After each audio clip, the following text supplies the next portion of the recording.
I've been asked to talk a little bit about a GRDC project that was funded, started in July last year, looking at what's the genetic variability in our wheat and barley varieties for actually acquiring nutrients from bands. How much difference is there? And the reason that's important is I've heard a rumour that deep pea's the hot topic at the Gundy update, and if we're going to place phosphorus down there, it's pretty hard to broadcast it deep, so it's going to find its way underground in bands. So are there ways to optimise our cereal varieties' capacity to extract as much nutrient from those bands as possible, and how much variation is there in our varieties? So we've just started along that path. These are preliminary results. Next year, hopefully if I'm invited back, we'll actually have some full-on ratings for you of the 10 wheat varieties, 10 top wheat varieties for the northern region and 5 barley varieties. But this year we're just scoping things out. I'm going to give you a little bit of background and then some brief data on how much genetic variation there is in a couple of varieties that we picked because they should be quite different, and they were. And the second part of the talk is going to look at sulfur and potassium, and I'll explain why in a moment. So everyone knows, and everyone has known for 40 or 50 years, that roots like nitrogen and they like phosphorus. So when they find it in a nice spot, they tend to go for it, and they produce lots of roots and they proliferate around those roots, and you can see the little pink dot in the middle which says, "We love nitrogen." Sulfur and potassium, on the other hand, there's little to no evidence that roots will have that response in response to S and K. So what implications does that have for how we actually put S and K deep in the profile? And will we actually be able to acquire that sulfur and potassium from deep down if we're placing it in discrete packages?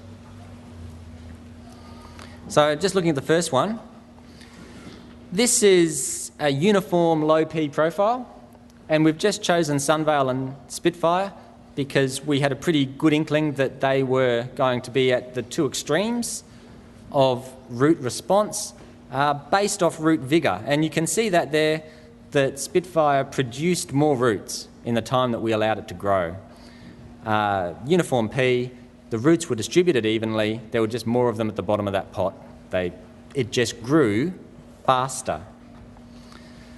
When you actually give it a nice big patch of phosphorus to suck on, you can see there that Spitfire produced twice as much root in the band where phosphorus was than Sunvale did. So this could be a little bit deceptive. You'll say, oh, there's a massive amount of genetic variability there, Spitfire's fantastic, we should be taking those genes, giving them to the breeders, getting that into all of the varieties. Or it could be simply that Spitfire just has a far more vigorous root system, and so it's just grown more, and it's grown proportionately more in the band. So the trick that we have to actually tease out is how do we separate vigorous from quite adaptable to point sources of nitrogen and phosphorus.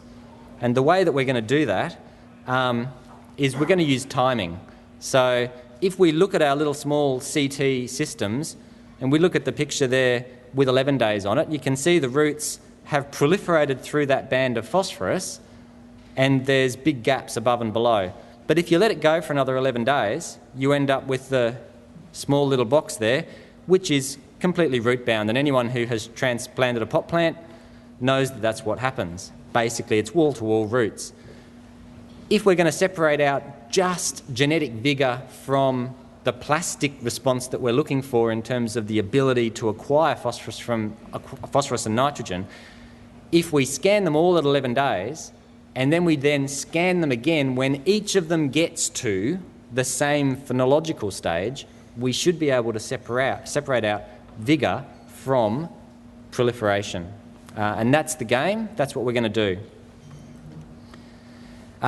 We've been doing that. We've just screened 10 varieties last week, and we've just started getting the images out of the CT. For those of you who aren't familiar with CT, it's essentially an X-ray system on drugs. It does it all in 3D and reconstructs it, and we extract the root volume out of that, and we've just started on some of them.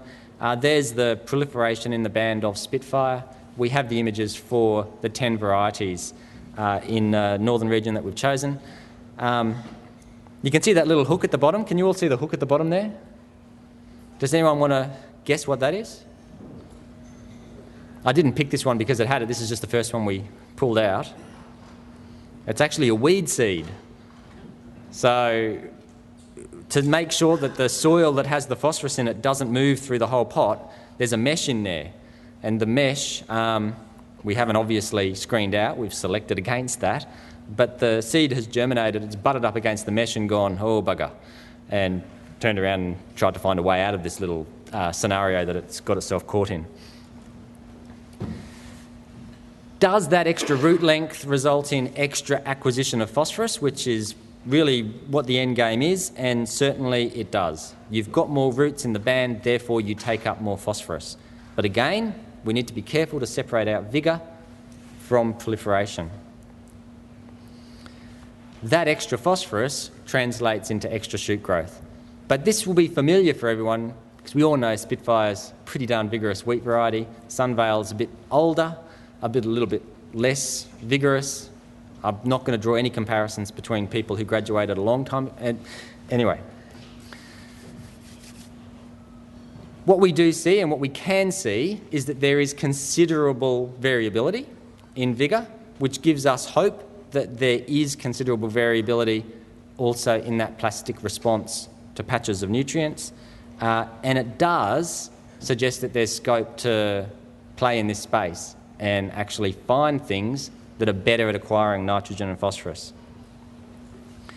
So we're going to do the top 10 and top 5, and the reason we're a little bit delayed, we're well on schedule, but the reason we're a little bit delayed is it's quite hard to identify what the top 10 grown varieties are in Northern Region.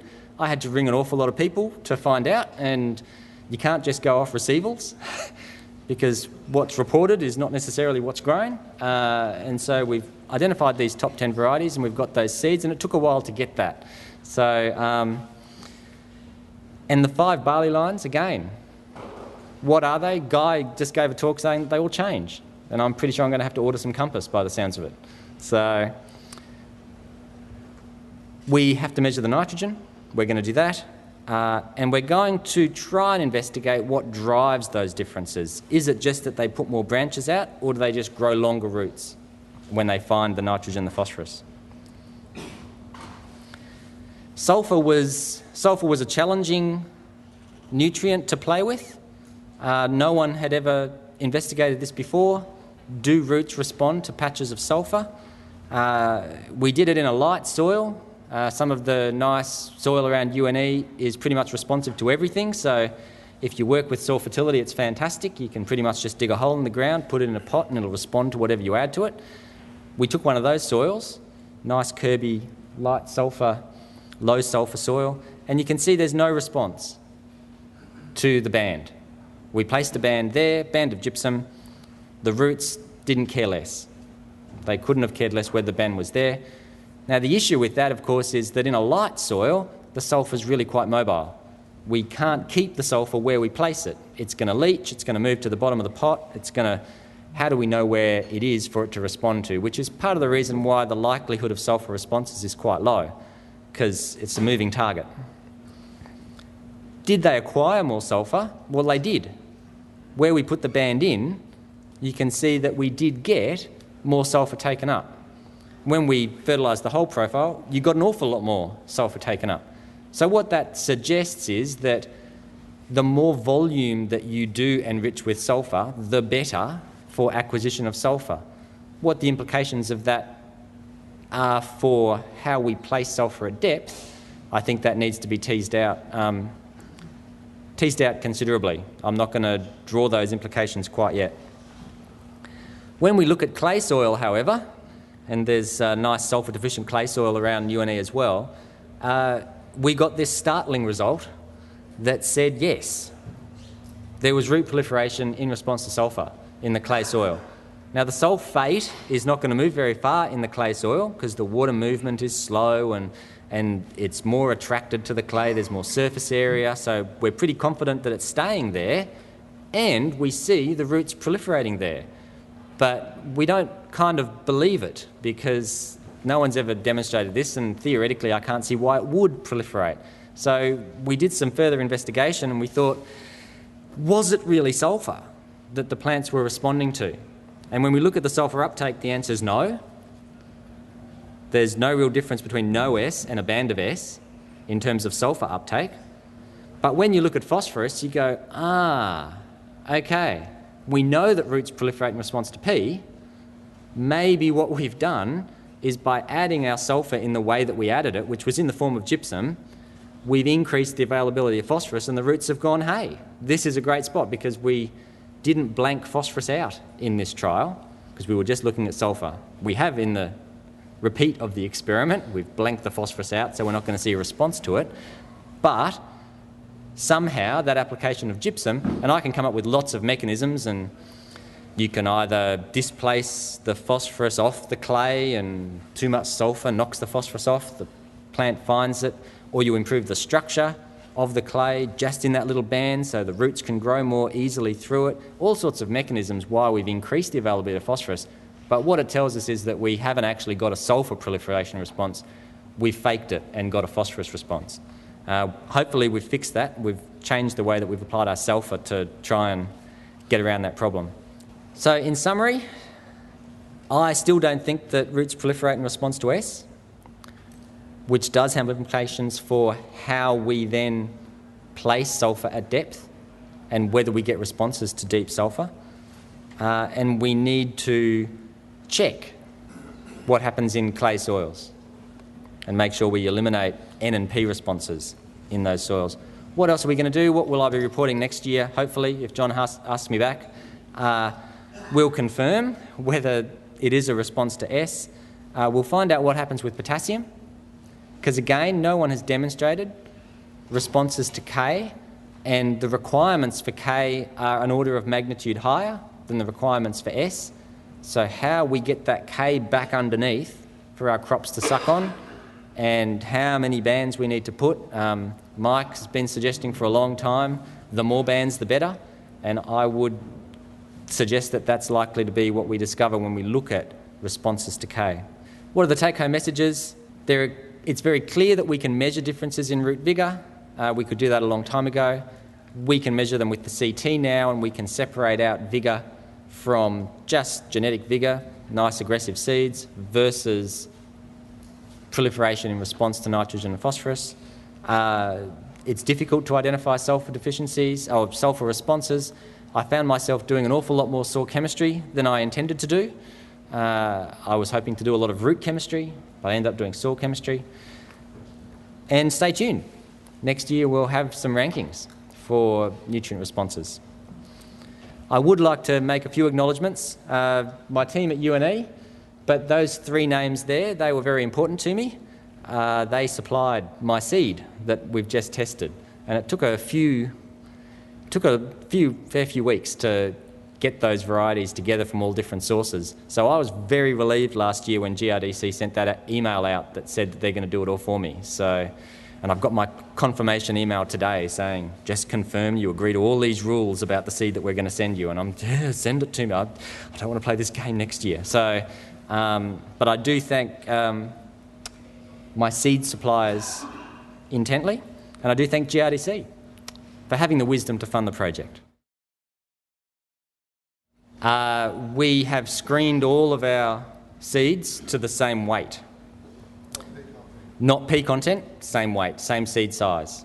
Yeah, we're aware of the effect of seed size on vigour, and we haven't screened for P content. And that's a fair question because we are talking two-week-old seedlings, so we will measure that, but they're all the same size. They just might not all have the same P.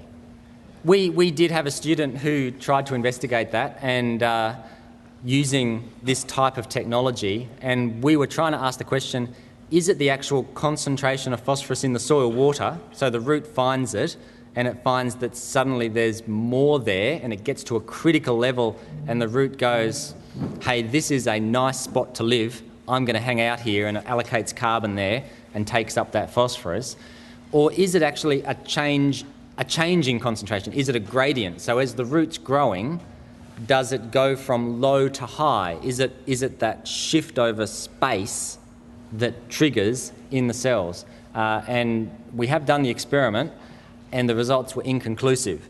Our gut feeling at the moment, without having, well, it's under review now, the paper, our gut feeling is that it's closer to the P concentration than the change in gradient.